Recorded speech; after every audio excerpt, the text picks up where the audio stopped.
Ceremonies in New Orleans formally marked the completion of the Louisiana Purchase.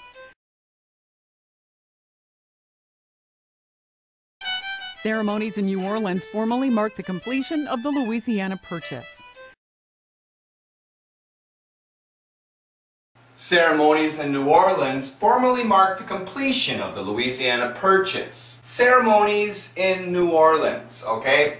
So I gave you the proper noun cheat sheet, which I know was a big help to many of you.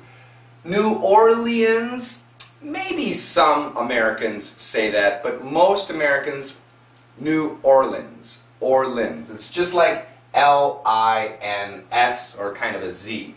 Ceremonies in New Orleans, ceremonies in New Orleans, formally mark. Lots of people miss this word, formally. Formally. Okay, so it's a formally. Keep it like that.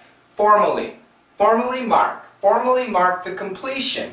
Formally mark the completion of the Louisiana Purchase. Louisiana Purchase. Once again, this is a proper noun. Ceremonies in New Orleans formally mark the completion of the Louisiana Purchase.